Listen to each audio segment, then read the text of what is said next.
તમારી બધી પહેલી રાતની કલ્પનાઓ એક ક્ષણે ડુમ્મસ થઈ ગઈ હોય. અગત્યનું એ છે કે વાત્સ્યાયન, જે કામસૂત્ર જેણે લખ્યું, જેણે સ્ત્રી પુરુષના સંબંધ વિશેનું સૌથી આધુનિક અને છતાં સૌથી પૌરાણિક પુસ્તક લખ્યું, એણે એમ લખ્યું છે કે લગ્નની પ્રથમ 2 થી 3 રાત્રિ વર વધુએ એકબીજાનો સ્પર્શ ન કરવો, સુગંધિત જળમાં સ્નાન કરવું, સુંદર કવિતાઓનું વાંચન કરવું, એકબીજાને તેલ માલિશ કરવું, રંગોળી કરવી, વાતો કરવી, એકબીજાને ઓળખવા. રજનીશે એમ કહ્યું કે સેક્સ 2 પગ વચ્ચે નથી, 2 કાન વચ્ચે છે. શરીરોનો પ્રેમ તો રહેશે ને જતો રહેશે.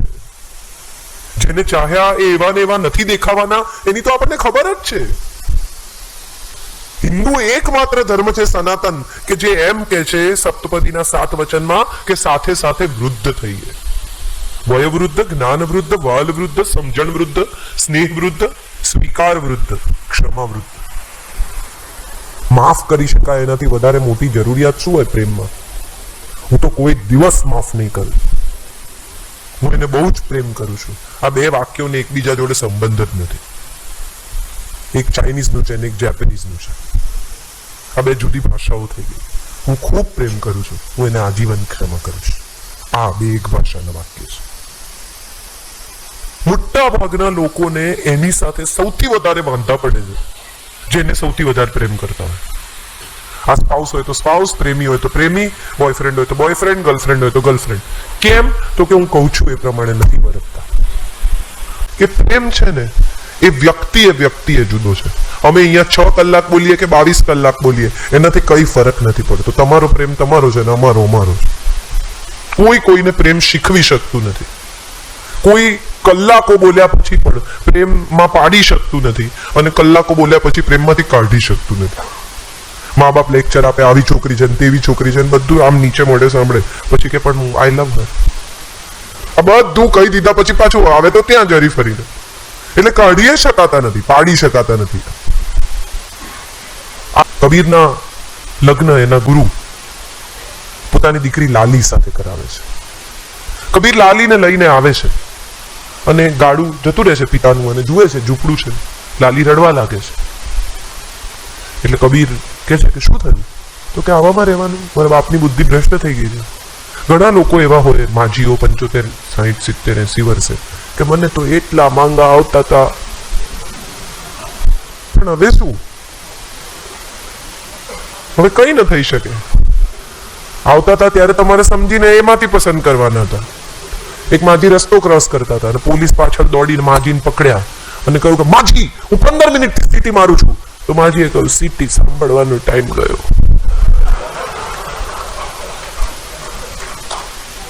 તો આણે કહ્યું કે આવા ઝૂંપડામાં રહેવાનું મારે, આવી ભંગાર જગ્યાએ? હું તો જમીનદારના દીકરાના પ્રેમમાં હતી, મારા બાપાએ તારી જોડે પરણાવી દીધી, ફસાઈ ગયું હતું. તો કબીરે કહ્યું કે ચાલ તારો જમીનદારનો દીકરો તને સ્વીકારશે, હું તને મૂકી આપું. લાલી ફરી રડવા માંડી. તે શું થયું?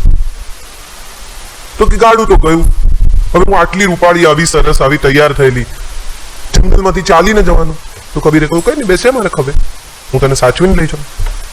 કબીર એને લઈને નીકળ્યા. અંધારું થઈ ગયેલું, રાત પડી ગયેલી, પથ્થર સાથે પગ અથડાયો ને આખો નખ ઉખડી ગયો, લોહી લુહાણ, પણ લાલીને પડવા દીધી નહીં. લાલીએ કહ્યું શું થયું? તો કે કઈ નહીં, સહેજ વાગ્યું છે. એટલે કે ઉતાર મને, ઉતાર. ઉતારી. ફરી રડવા માંડી. શું થયું? તો કે હવે નથી જવું. અરે કે ગડીમ કે છે જવું, ગડીમ કે છે નથી જવું. હવે કેમ નથી જવું? તો લાલી કે જે બીજાને સોંપવા માટે મને આટલું સાચવીને લઈ જાય છે, જો હું એની સાથે રહું તો મને કેટલી સાચવું. આપણે બધા માણસને એપરન્ટલી જજ કરીએ છીએ. પહેલા તો જજ જ ન કરો અને કરો તો એપરન્ટલી ન કરો.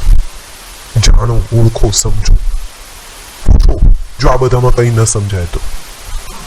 જેની સાથે આખી જિંદગી જીવવાનું છે એવો કોઈ પણ સંબંધ, પ્રેમી પ્રેમિકા, પતિ પત્ની, મા બાપ, ભાઈ બહેન, મિત્રો, જે સંબંધનું આયુષ્ય લંબાવવા માંગતા હો ને ત્યાં ક્યાંય ધારણાનું પાણી નહીં પાતા. સ્પષ્ટતાથી, સત્યથી પ્રશ્ન, સવાલ, જવાબ કરીને તમે એ વ્યક્તિને જે તમારા મનમાં હોય કહેવાની હિંમત રાખજો અને જવાબમાં જે કહે તે સાંભળવાની તાકાત રાખજો. મોટા ભાગના લોકોનો પ્રોબ્લેમ એ છે કે એમને સત્ય પચતું નથી, પણ એમને સત્ય જાણવું છે. એટલે જેમ સત્ય પચાવવાની તાકાત આવતી જશે ને તેમ તેમ સત્ય જાણવાની તૈયારી ઓછી થતી જશે. તમને સમજાઈ જશે કે આ સત્ય આટલા દાયરામાં ફરે છે, એનાથી વધારે કશું નથી. અને પછી એમ થશે કે તો ભલે ન કે તો ભલે, એને જેમ કરવું એમ કરે. મારો એક એક્ટર મિત્ર છે, મહા લફરાબાજ. એટલે એક દિવસ મેં એને પૂછ્યું, મેં કીધું તારી પત્ની કંઈ કહેતી નથી? તો કે છે. પછી એકવાર મેં એને સમજાવ્યું કે હું દુનિયામાં ક્યાંય પણ હોઉં, સાંજે 8:30 તારો વિચાર કરીને ઘરે આવી જાઉં એવું તને જોઈએ છે કે હું સાંજે 8:30 ઘરે આવ્યા પછી તારી બાજુમાં સૂઈને બીજાનો વિચાર કરું એવું તને જોઈએ છે? સવાલ અઘરો છે, પણ આ આધુનિક છે.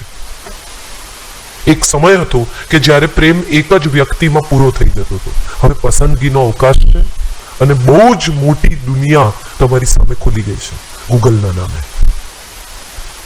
વ્યક્તિઓ પાસે બહાર નીકળવાની, લોકોને મળવાની, સાથે કામ કરવાની, પ્રવાસ કરવાની સુવિધા છે. અને આ સુવિધામાંથી જન્મે છે નૈકટ્ય, નૈકટ્યમાંથી જન્મે છે ઓળખાણ, ઓળખાણમાંથી આવે છે અપેક્ષા, અને અપેક્ષાની સાથે જોડાયેલી ઝંખનાને આપણે પ્રેમનું નામ આપી દઈએ છીએ.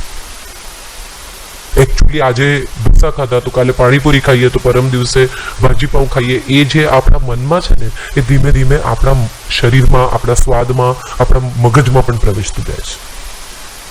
સૌથી મોટું સાયન્સ એ છે કે શરીર છે ને રોજ એક જ એક્સપિરિયન્સ માંગે છે. તમે કાલે નાયા હતા, આજે પણ નાવાનું, કાલે ખાધું તું, આજે પણ ખાવાનું, કાલે ઊંઘી ગયેલા, આજે પણ ઊંઘી જવાનું. મન એ જ એક્સપિરિયન્સને જુદા ફોર્મમાં માંગે છે.